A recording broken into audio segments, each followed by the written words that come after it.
কি হয়েছে তোমাদের? কি হয়েছে? ঠেলে নিচ্ছে তারা। এখন তুলুন। কি হয়েছে? তোমাদের কি পড়ে গেল? এখন তুলুন সব বলেছে তো ছেলেকে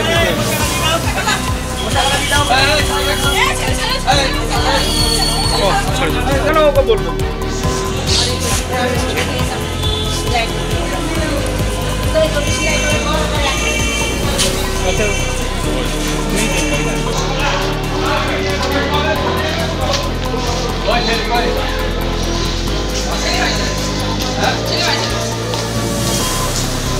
ছেলেকে বলছি বাড়ি পাঠিয়ে দিয়েছে, তাই বলছি ছেলেকে বলছি বাড়ি পাঠিয়ে দিয়েছে। ছেলেকে বলছি বাড়ি পাঠিয়ে দিয়েছে কারো দালালে দ্বারা। তাই? হ্যাঁ ও দিদি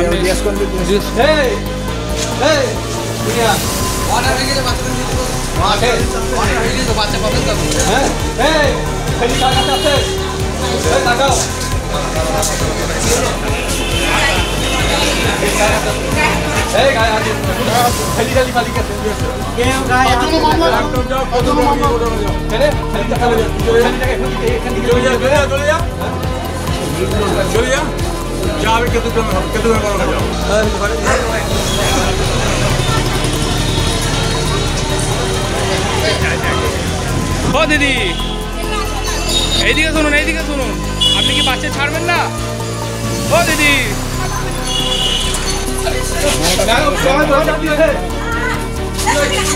কি হয়েছে তোমাদের? কি হয়েছে? ঠেলে নিচ্ছে তারা। এখন তুলুন। কি হয়েছে?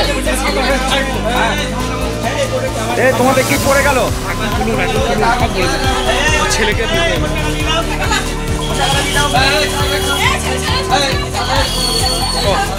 তুই কার কাছে থাকবি বাবা? হ্যাঁ, দুজনের কাছেই থাকবি? তুই কার কাছে থাকবি বাবা? হ্যাঁ, দুজনের কাছেই থাকবি? কেস করার পরে বিচার হওয়ার পর আমি ওকে নিয়ে যাই বাড়ি।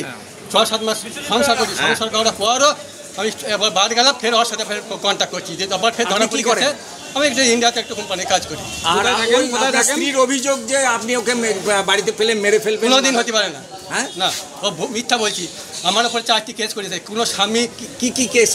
হ্যাঁ কি কেস? বৌমাওয়ালা প্রথম করেছিল, হ্যাঁ। আবার করেছে আমার নামে, আমার বোনের নামে, আমার দুলাভাইয়ের নামে, আবার ছেলে নামে করেছে, আবার খরচ পুরুষের দাবি করেছে। এতদিন বাচ্চা কোথায় ছিল? কি মামলা ছিল আজকে? কি মামলা? মামলা ছিল। বাচ্চাটা কার কাছে থাকে? আসতেও দিল না, কিছু বলতেও দিল না, কোর্ট থেকে আমার কাছে এটাই নিয়ে পালিয়ে গেল। বাচ্চা তো বলছে নাকি বাবার কাছে যাবে বলছে। আমি উকিল বাবু শিখালেন, তেমনি উনি শিখালেন। আমার কাছে এক সেকেন্ড। কাল রাতে বাচ্চা কোথায় ছিল? কাল রাতে ওর কাছে ছিল। ও স্বামীর কাছে। আজকে অর্ডার ছিল আমার স্যার। আজকে সব বাচ্চাটাকে আমাকে কোনো কথাই জিজ্ঞাসা করতে দিল না। মানে ওই উকিল ওনাকে সব শিখালো, আমার বাচ্চাটাকে সব শিখালো, সব কিছু করে দিল। আমার বাচ্চা আমার চাই। আপনার বাচ্চা আপনার বাচ্চা তো বলছে যে দুজনের কাছে থাকবো, মা বাবা দুজনের কাছে তো চাই যে বাবা মা একসাথে থাকুক। না তো চাইছে, বললে তো তাই।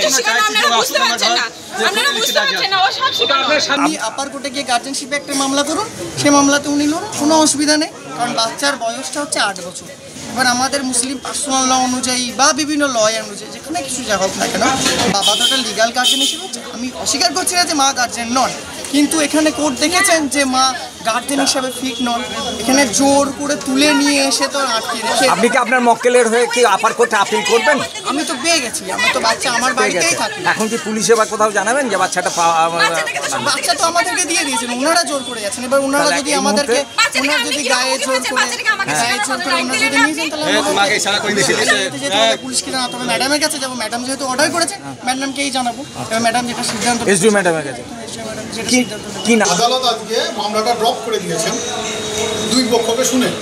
ড্রপ মানে মামলাটার আর কোনো এক্সিস্টেন্স থাকলো না, এইখানেই শেষ। এইবার প্রশ্ন যে বাচ্চা কার কাছে থাকবে, মায়ের কাছে থাকবে, বাবার কাছে থাকবে? সেইটার জন্য জুরিসডিকশন হচ্ছে বর্ধমান আদালত, জেলা আদালত, যেখানে গার্জেনশিপ অ্যান্ড ওয়ার্ড অ্যাক্টে মামলা করতে হবে।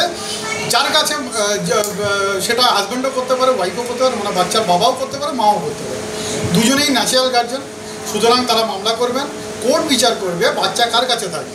যেটা আপনি জানতে চাইলেন যে বাচ্চা অ্যাকচুয়ালি কার কাছে থাকবে, সেইটার জুরিসডিকশন একমাত্র জেলা আদালত। কিন্তু কাটোয়া মহকুমা আদালত চত্বরে দেখলাম বাচ্চার দখলদারি নিয়ে বাবা মায়ের মধ্যে লড়াই। সেটা কোর্টের বাইরের ইস্যু, সেটা আমাদের পক্ষে বলা কিছু সম্ভব নয়। ফলো করুন সংবাদ প্রতিদিন ডিজিটাল।